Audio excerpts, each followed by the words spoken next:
right? No. Yeah, no. We're talking a month. Well, right, the BDC, I mean, the BDC roundtable is 2 weeks, right? Mark's basically saying, like, It's in why 2 are y'all weeks, shooting so. so low? No, I'm not, I'm just making sure that. Just say it with your chest, Mark. Say it. No, but, I mean, it's in 2 weeks. I don't need help, guys. Where's Villa standing?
All right, guys.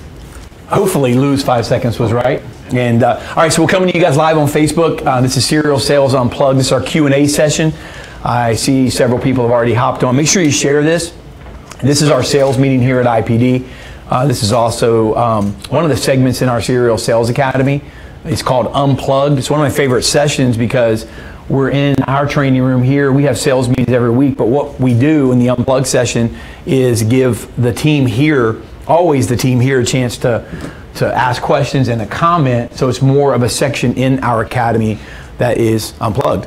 And I think the salespeople like it a lot because you get to hear from somebody who's not just training. So, but today's different. We're on Facebook Live. We're going to give you guys a chance to ask questions as well, make comments. We're going to read some of them, and we're going to have some dialogue. So we're in our room here. So these are the guys that are going to start the questions off. And what I asked these guys this morning, I said, listen, I want you guys to think of some questions that, you know, in sales that you're challenged with right now. Maybe some areas that you're facing, some things that, you know, some questions that you're running into. Maybe in the you know, the area between social selling and you know, transitioning from traditional selling to social selling. What's the difference, or what have you? How to close better. Listen, I'm running into this obstacle.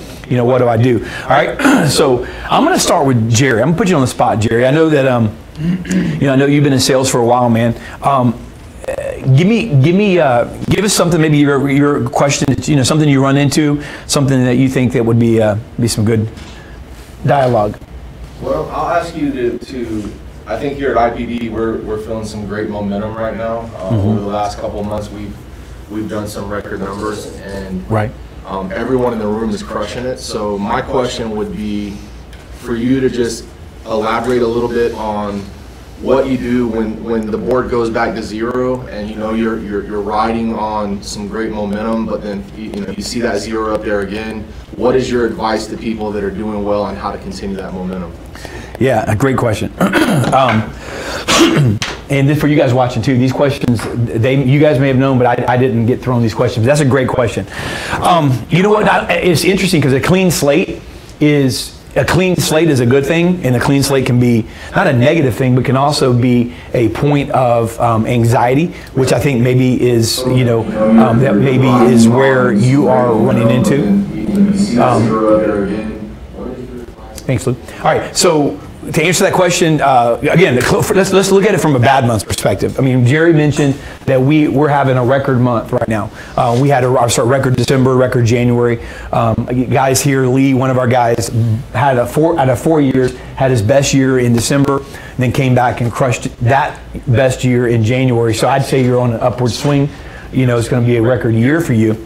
But then when you sit there and pour your heart out and you have a bad month, I think a clean slate is the good thing about sales. Yeah. Right? Think about, you're in sales and you pour your heart out and you don't see the fruit that you want, then a clean slate is a good thing.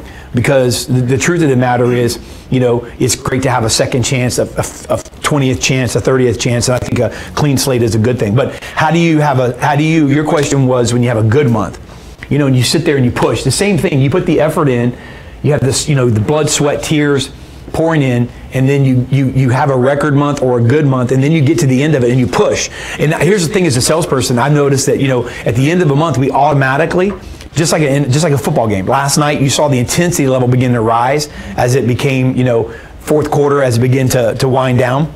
You saw the intensity level rise automatically. Have you ever said to yourself, man, why doesn't my team play in the 2-minute drill all the time? Why don't they play like that? Well, they can't. So I think there's something that kicks in innately, that kicks in when we get to the end of a month.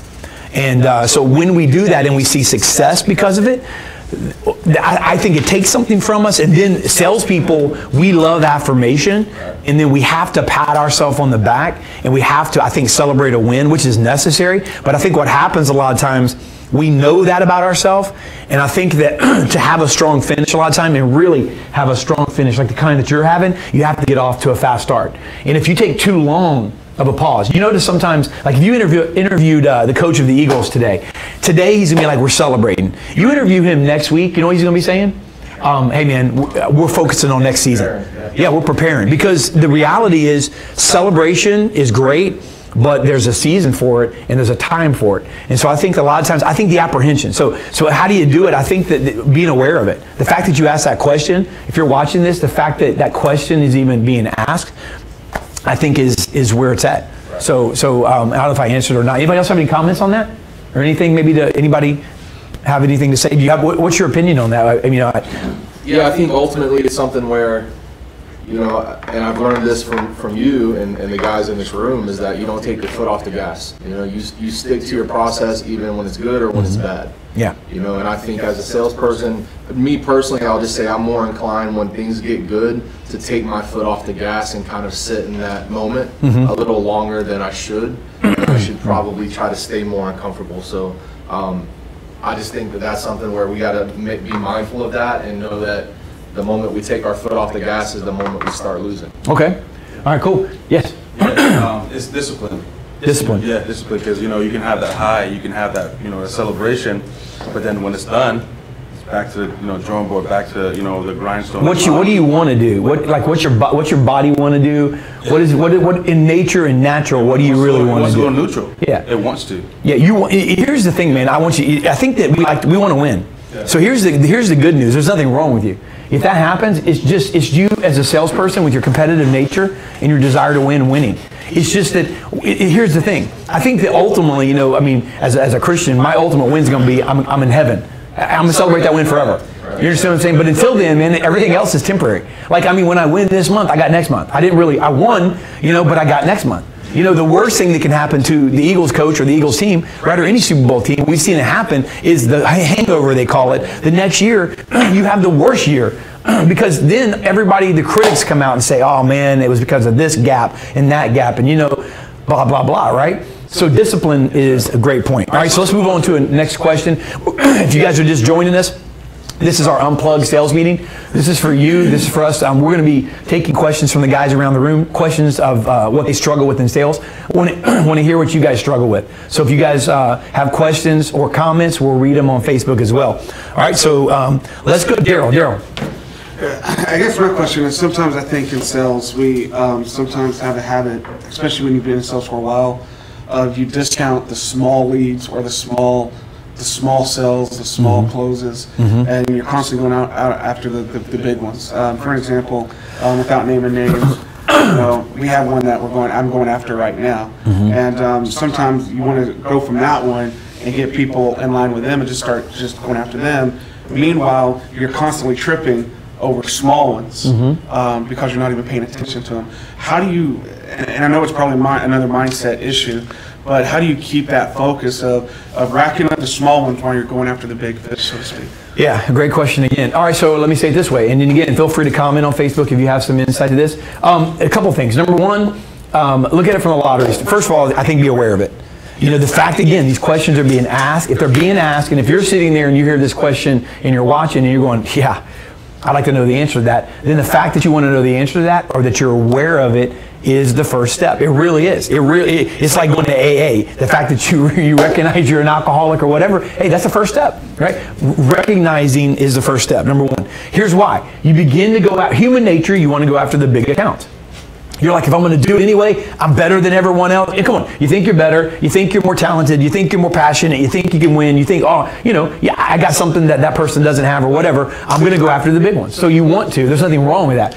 The problem is, it's kind of like the lottery mentality. You know, if you want to become a multimillionaire by winning the lottery, then you're probably not going to get there. If you want to become a multimillionaire by putting hard work in, dedication, discipline, and really going after it and connecting yourself, then you can. It actually is probable that you can do that. And so, but see what I'm saying? So it's like, which one do you want? So it's kind of going after that mentality. I think that is the lottery mentality when you go after the big accounts. The bottom line is, I think the road to success is found in everyday normal deals, stacking them up, multiplying them, using them as a referral basis, right? Going after, you know, turning your sold customers into advocates for you, right? They're not just sold. We talked about this, but turning that sold customer into an advocate. And then another thing I'd say about it as well is the big accounts on the flip side. How do I find the big accounts? What are you saying, Dave? What, do I never close a big account? If I do that, I'm never going to, what do? I never prospect a big account? No. But you know where the big accounts are found?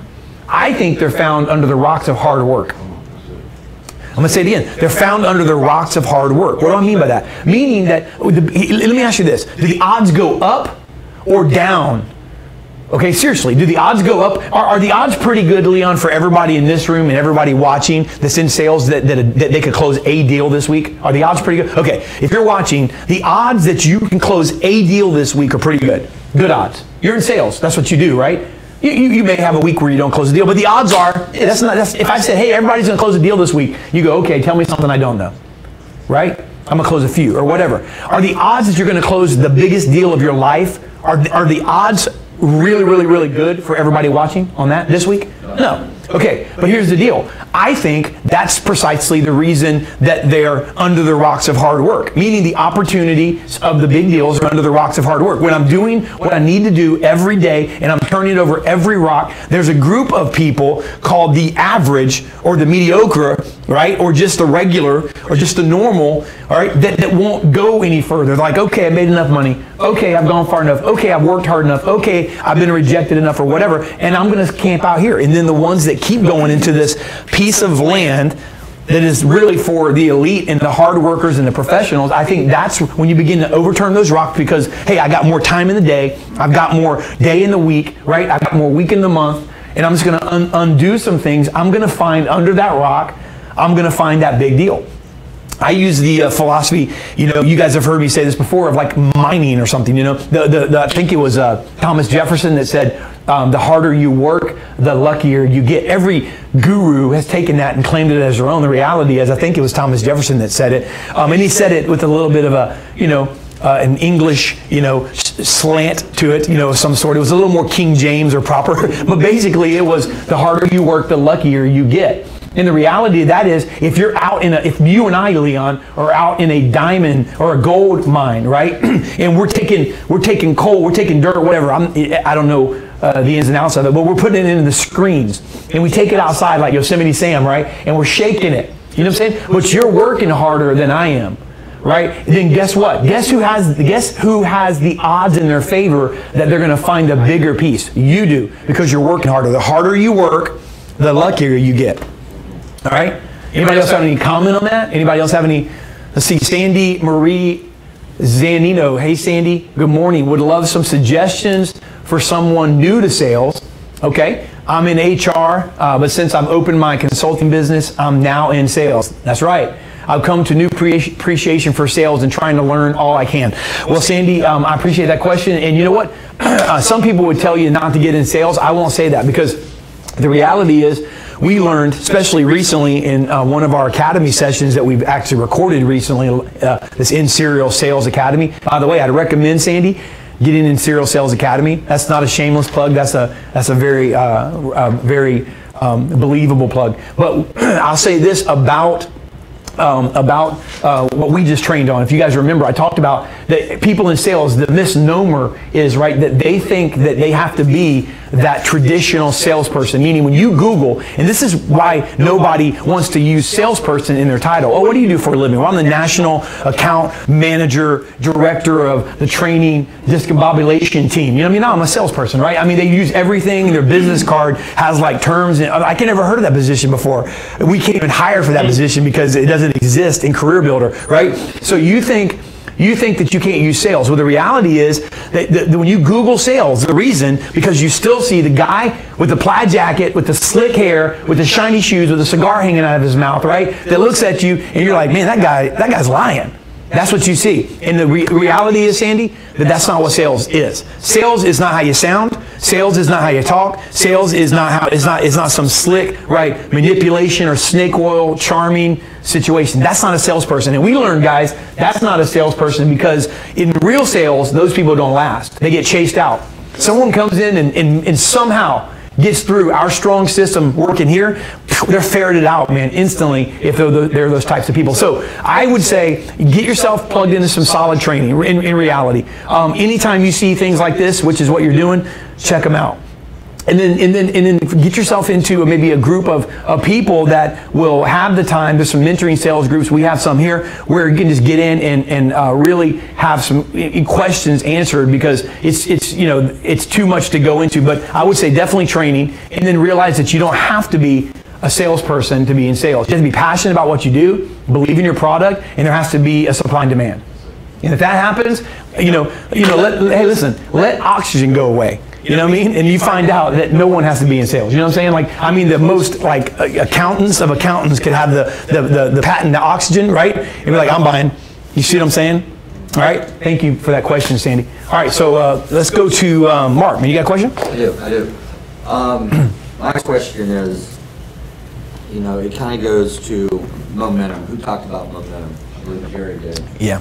I think it's very important for me and us in the training division to understand when we begin to, get people in our pipeline, right? And we continue to follow up. When do you stop that follow-up and then move on to your next lead? Does that make sense? Yeah, that's a great question. All right. And there's schools of thought. There's probably people watching right now that have both schools of thought. And you've heard things like call them until you get a restraining order. You've heard things like, buy or die. You've heard those things. Okay, and I get it. And I get those phrases, and I think you're welcome, by the way, Sandy. And I hear those things, but here's why I think that some people say those things. Because if you're trying to, the answer is a little more difficult. I think the answer has to be, you have to go back before you get into that situation to really get the answer.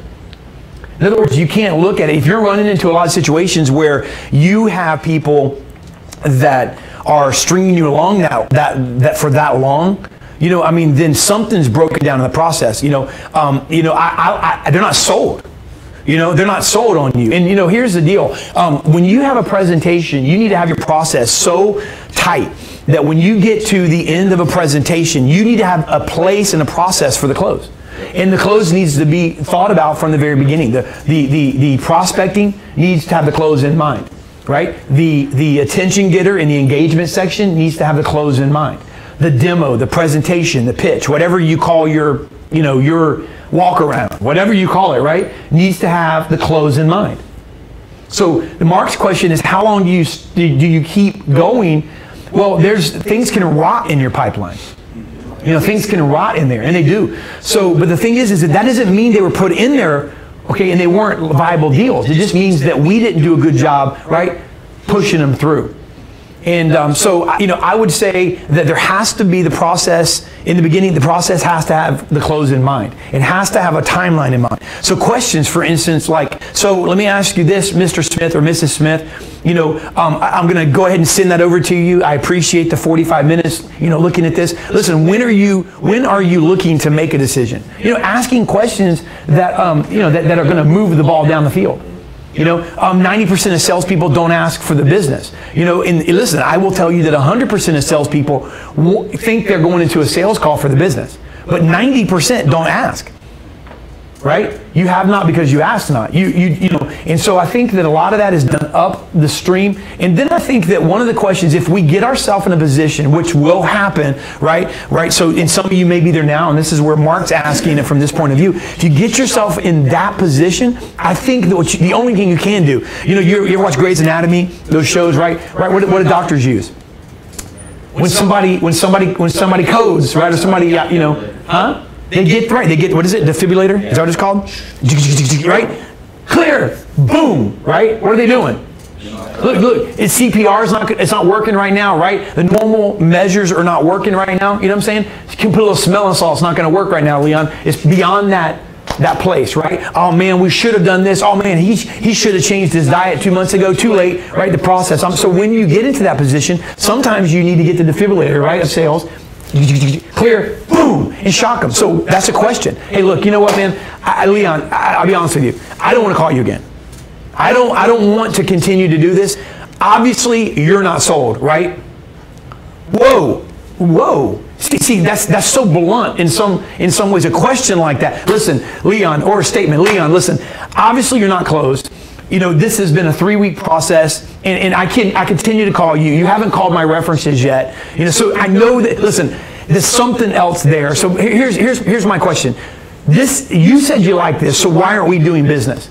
See, what you're liable to get there. What's happening, guys? What's going on? What is it? What objection?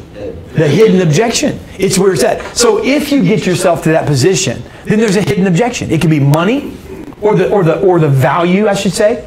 It could be a number of things. But what happens is, if it sits there, their life continues to go on, your life continues to go on. It's still in your pipeline because it's in your CRM, it's in your mind, you're dealing over, your mind dealing over, and it'll rot in your pipeline. But the reality is, the only way to fix them is to include in your process, limit by you including in your process the ability to handle them before they get there. You're still going to miss them, some of them, or you're still going to have some of that happen. There's going to be some surprises, but you can handle a lot of that by preventative measures. All right, let's go to Kev. You got a question, man? Yeah, I think the thing that I'm dealing with is it's overcoming objections, but it's that thing of when we're presenting what we have and they go, oh, I'm already using this, I'm already using that. It's getting past that to say, I want you to look at what I have. I feel like it'd be a great fit for you. Okay, perfect, love it. And I'm gonna get to your question, James Parrott, in a minute as well. I see and by the way, guys, if you're just weighing in, ask questions on Facebook. We're gonna have another 10 minutes or so. We'd love to answer your questions as well. And then we already answered one, and we're getting ready to answer James. So Kevin's question was, what if you're getting, I'm already happy, or I'm already doing something? You know, somebody, I wish I could take credit for this. The person who worked for me about 15 years ago, I actually got it from him.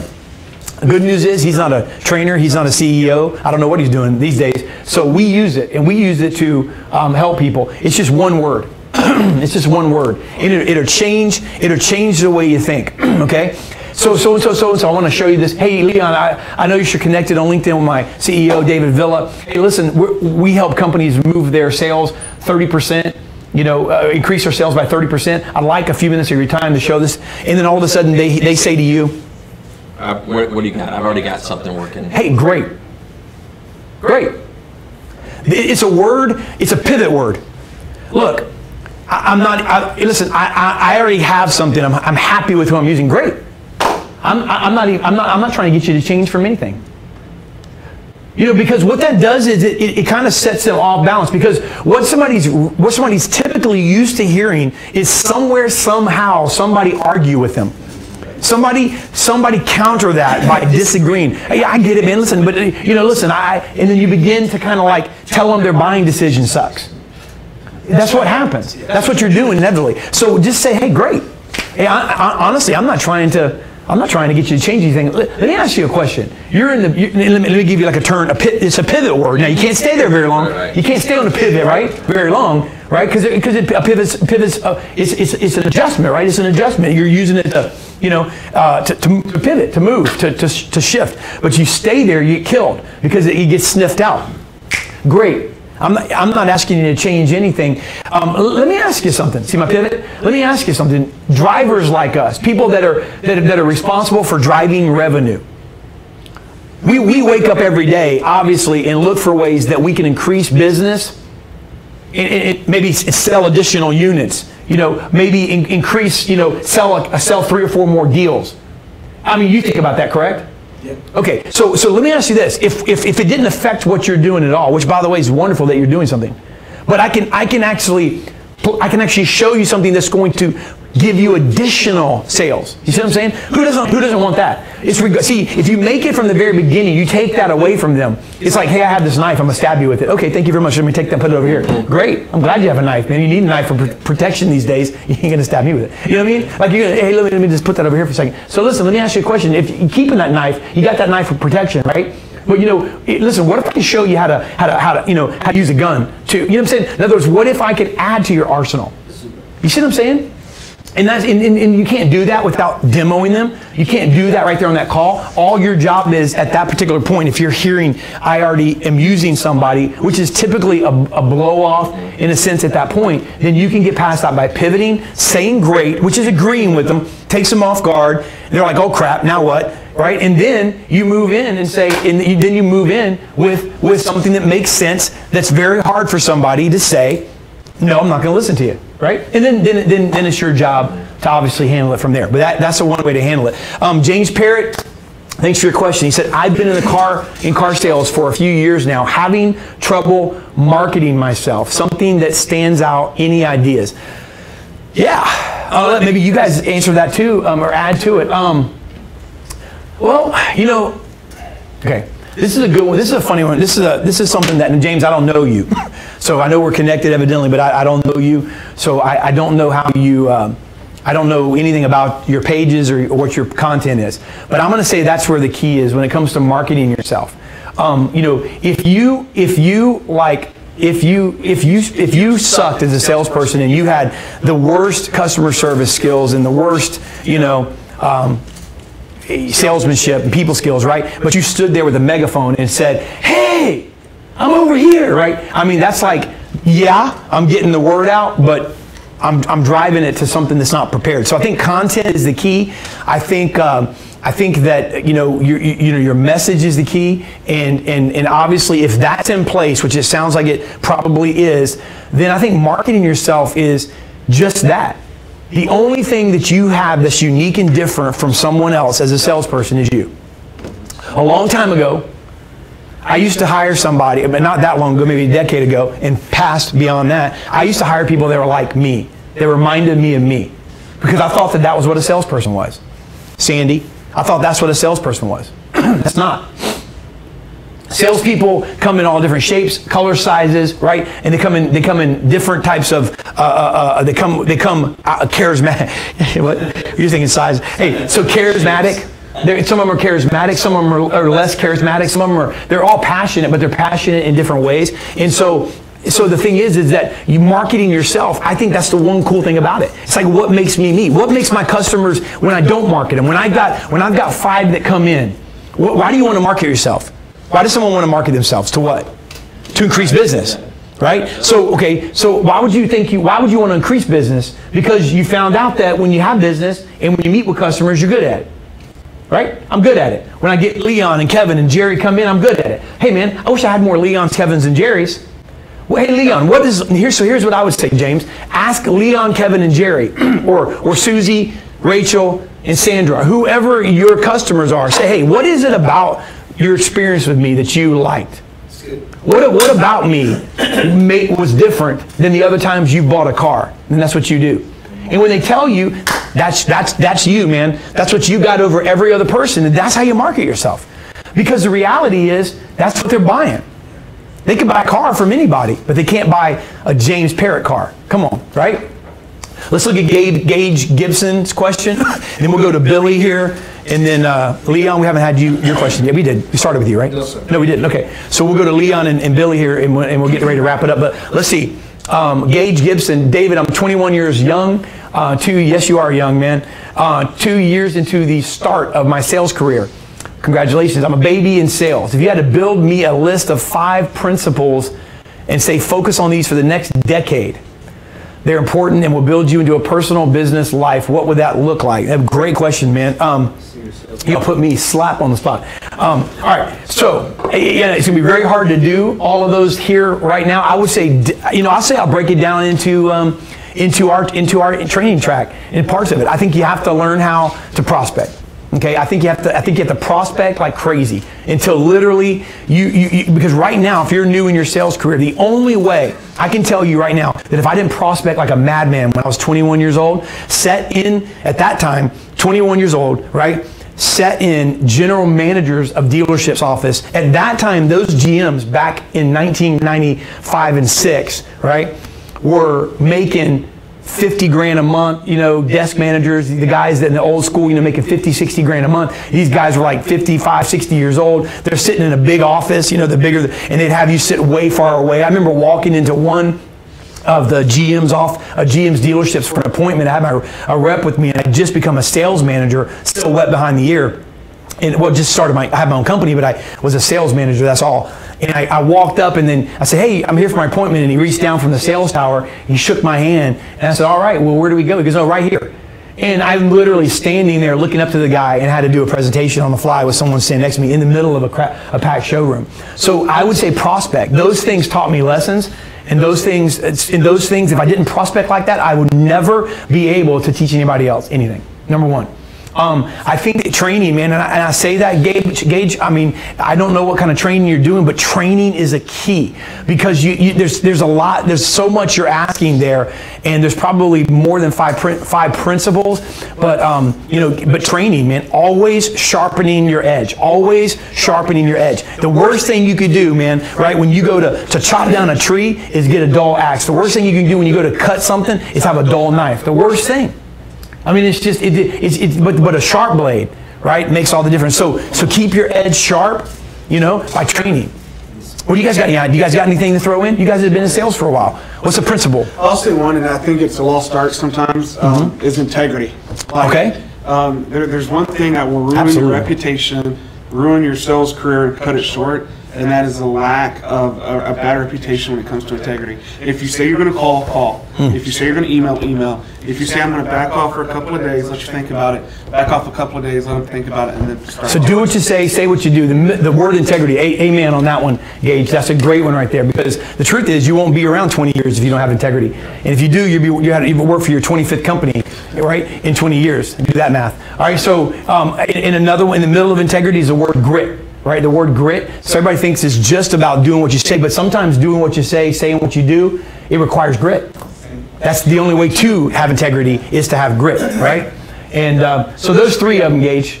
You reach out to me, man. I'll give you two more. So let's move on here. Maybe you get a couple of those keys as we're going. We got another 5 minutes. We'll do this. Mike Phillips. Find people that compliment you. Passion is key. Amen. Thought they don't have to be a carbon copy of you. Awesome, man. All right, so let's go to Billy. Give me a question, man. Yeah. In a market that's competitive, whether they're selling cars or selling marketing like us, what have you found as a better way to, just in an industry that's changing, a better way to produce more incoming leads? Yeah, great question. Well, let's see. All right, so social selling is big, right? You guys that are watching right now, you're watching on Facebook Live, or you're watching in our Sales Academy, right? Just a few people are sitting right here. So let's look at that from social selling. Here's the thing I want you to, and I don't know if that's what you're asking, but that's what I'm thinking. When I hear that, that's what I think of. In a competitive environment, how do I stand out? Let me guys give you what's the first word in social selling? Social. Okay, now let's pretend social media doesn't exist and we're at a ball, right? A king and queen's ball in the era of medieval times, right? We're going to a what? Social. Okay, you walk into, why do they call it a social? There's no media. The media, I guess there could be media, but hey, how you doing? Or I don't know. I don't know what they write with or wrote on, but hey, okay. Right, so you're there at a social, Leon. You're there at a social. What does that mean? Kevin, what's that mean? You're connecting. You're connecting. You're rubbing elbows. You're talking to people, right? So social selling is not like as soon as you connect with somebody on LinkedIn, right? Send them a message going, hey, like a message this long like I get. As soon as somebody connects with me, they're saying, hey, I'd love to show you. And as soon as I see it like that with no personal touch, I'm like, peace. You know what I mean? I'm not going to read this. It's like, come on, man. Take me out on a date first, right? I mean, right? Buy me some dinner. You know what I'm saying? Meaning the social is social. Selling is selling. So to stand out, I think you need to be human. You need to realize there's no shortcut. You're not going to be able to send out 25,000 email blasts only and become the person that you want to and get the business that you want to get. You're not going to be able to, to just make phone calls and be the salesman you want to be. You're not going to just be able to connect with more people on LinkedIn and Facebook and have followers on Twitter and all that and be the salesperson you want to be. It takes all of it. It takes referrals and angles. And one of the things that we talked about here, and I'll give you guys, this is gold. If you're watching this, we're almost done. You're going to need to write this part down. You're getting something that's in our academy right now These guys know about it, but I'm going to tell you, and you know what? There's going to be trainers and people out there that are going to start training this probably. But it's okay. You heard it here, okay? Your sole customer, how do you stand out?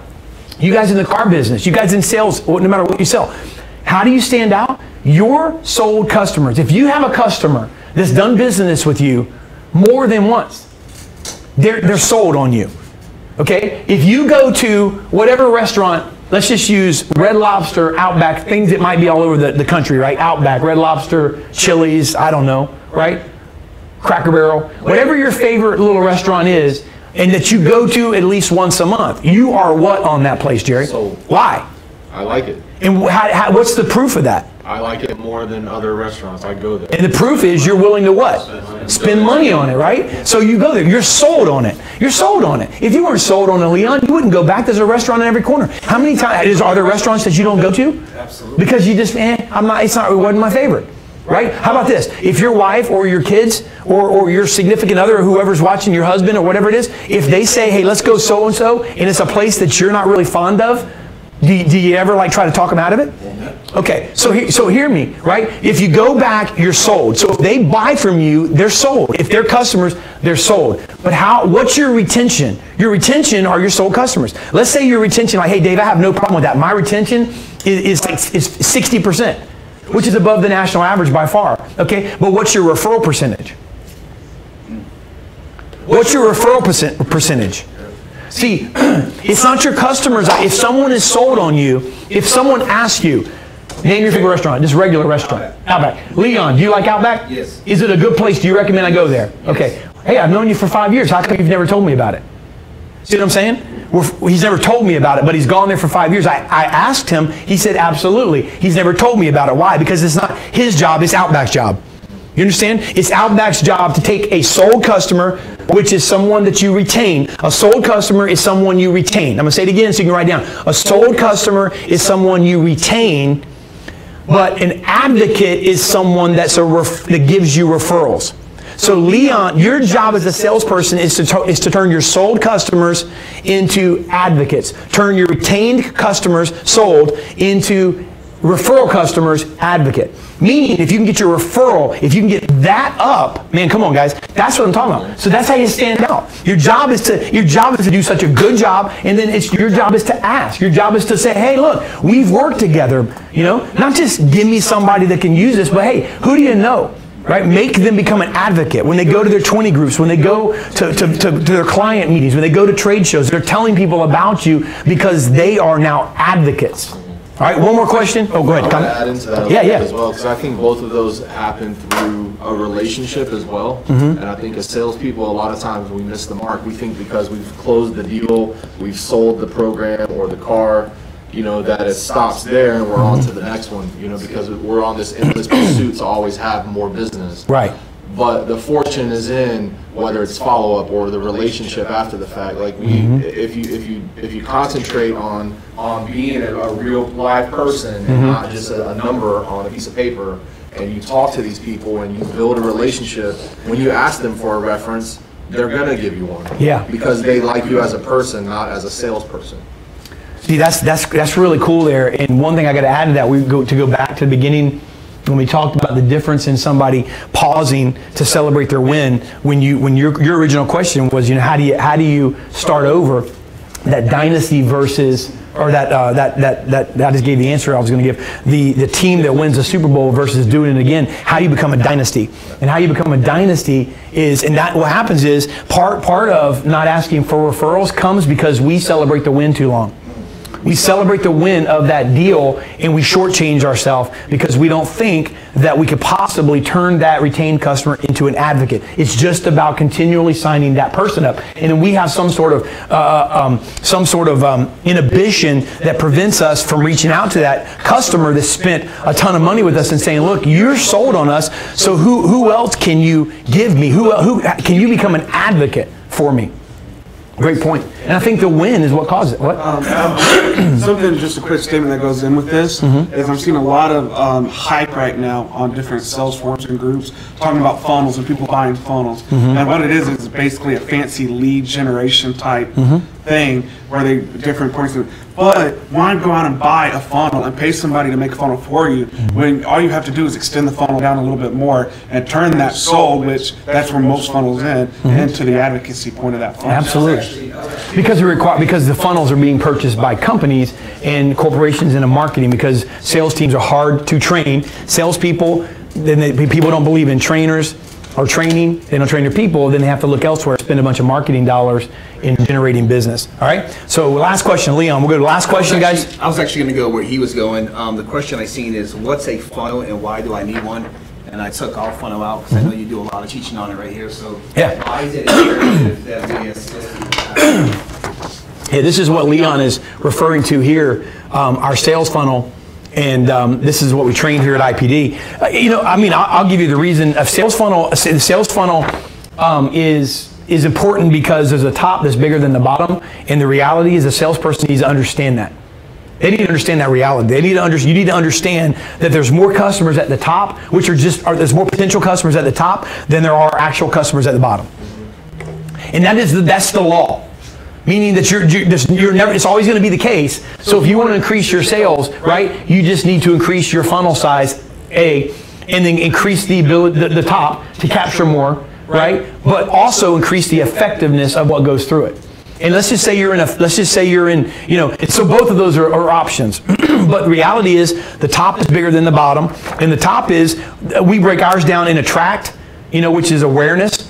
We have to make somebody aware, of who you are. You have to be able to get yourself out there, right? And then we move from awareness or attract into consideration or convert. So basically getting the attention, or attracting somebody is kind of getting their attention, and then quickly in a place of transition, converting that customer to consider us, right?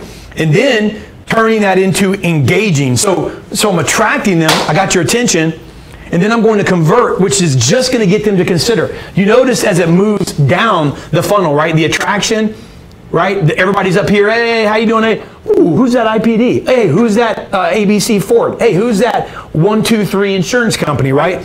Boom, I'm attracting them. Then I'm going to do my business, right? And I'm going to convert them. But it's not going to, I'm still a long way away from doing what I really want to accomplish. But then I'm going to engage them, which is getting them to purchase. That's not the sale. That's not the sale. I want to redefine sale to you.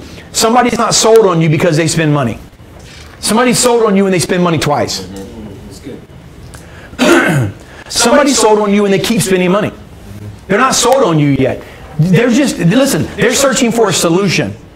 They're sold on your pitch. They're sold on your presentation. They're sold on you as an option. But let me ask you a question. If you're watching this, and we're done, right? This is the last points that we're not going to take any more questions. But let me ask you a question, guys. How many times have you had someone tell you that, listen, man, if this works, I'll keep doing it with you because, look, I've been looking for somebody like this to work with for the last couple years, and I haven't really found them. Right? No matter what it is. Look, I'm looking for a salesman that can really stick with me. My last car salesman, man, I don't even know where they are now. They never stayed in touch with me. I really liked them, and all of a sudden they fell off the face of the earth. See, they're looking for somebody to work with, but they're not sold on you because they spend money once. They're sold on you when they spend money twice. Or when they begin to push somebody in there, when they begin to spend more money, maybe if you're in a dealership, some back-end money, some service money, become part of your organization. So you got to move from purchase, which is the engage. I'm engaging you, and then you're gonna purchase from me. You're gonna give me a shot. That's all I get. It's a shot. Then you're sold on me because I've given you great customer service. My product's working for you. I'm staying in contact with you. Right? I'm helping you. We become a partner with you. Now I'm sold, which is retention. You get it? That's retention. And then lastly, I'm taking my retained customers, as we just commented on, and you're becoming an advocate, right? You're becoming an advocate. An advocate, I don't have the definition, but advocate is somebody that speaks like on your behalf, right? They're speaking for you. Can you imagine having an advocate at a company meeting that that your customer's attending and you're not there, and they go, man, let me tell you something. I have this guy, Leon Landers, that you need to give a shot. I have this salesperson, Rachel Jones, that you need to give a shot. Their product's amazing. Their customer service is great. And then advocacy is when someone truly connects with you. All All right? Attract, convert, engage, sell, connect. Awareness, consideration, purchase, retention, advocacy. All right? All right, hey, Kevin Campbell, what's up, man? Justin, Chris, Michelle, your wife. Hey, Ryan Jones, Dustin, Matthew Harper, Frank Webb, Sandy Lonecar, Bruce Phelps, Melissa Wells, Gary Pollard, Nate Allen, Gage Gibson. I mean, I thank you guys, Paul, that just joined. Hey, love the fact that you guys hung with us for a little bit. Any last questions, any last comments, anything that you guys want to hear, anything you want to know? We're good? Oh, you didn't ask your question. I'm sorry. I thought you did, man. Go ahead. Well, it's a short one. Real short. Okay, go ahead. In the sales process, you know, we all have different processes, different sales. What's working for you and what's not working for you? You're asking me what's working for me? No, for in general, for people out there, guys that, you know, just started sales, you know, it's a sales process, you know, and it's a process, so you know exactly from the beginning to the end what's working in the process and what you just sharpen up. Yeah, so I'll turn his question into maybe a statement and just say this, and maybe you guys can just weigh in as we close on comments on it. I think it's important to know what is working and what's not working. When you're in your sales process, understand what's working and what's not working, and figure it out, right? And then adapt the process to fit. If something is working for someone next to you, don't look at what they sound like. If you don't sound like them, don't look at how their personality. If your personality is different, look at why it's working for them. Why it's working can be translated to anybody. Why is the principle of why it's working? Because what's the key? If something's working right for a sales rep and a customer, what's the key out of those two? Customer. So why is it working for the customer? And then whatever reason it's working for the customer, why ever that's working, there's something there that customers care about. That's what you need to duplicate. Put that into your process. So I would say find what's working in your process, and then just and find out what's not working in your process. Look, there's a great point that brings out a lot of good things, because there's a lot of things we do in our process that we can just get rid of. Because the truth of the matter is, I mean, why? Because I read it somewhere in a book, or look, I mean, if it, I think an ROI of our process is due, like an inventory, right? Go ahead. No, I like that because it's not, it's your product driven, not personality driven. Yeah. It's the product that's working. It's not based on how someone's pitching or their personality. So it's based on a product, not based on. Because if it's on personality, I mean, how short is that? How small of an influential sphere is that going to be? I mean, there's people in this room right now that have all different kind of personalities. Everybody does. But I mean, there's not two people that really are alike in this room here. And I would venture to say that that's the case across spectrum. So great point that brings out a lot of questions. And I think it's time, as we end this now, it's time to do an inventory of your process, an inventory of what's working and what's not. And if it's not working, get rid of it. And be honest with yourself. Yeah. Be honest with yourself. Is the meter in the process? Yeah, absolutely. You may have good point. You may have a process that works that you're not following, and then you say that process sucks, but you're not really following that process. It's not your product. It's not your. If it's your product, get another job. There's no, unless you're the owner, then scrap it. All right, guys. Thank you very much for hanging out with us. We really hope you guys have a great week. Still early in February, short month. We got 3 weeks and 3 days. 3 days. 3 weeks and 3 days left in the month. Let's knock this thing out of the park today, man. Have a good one. Good.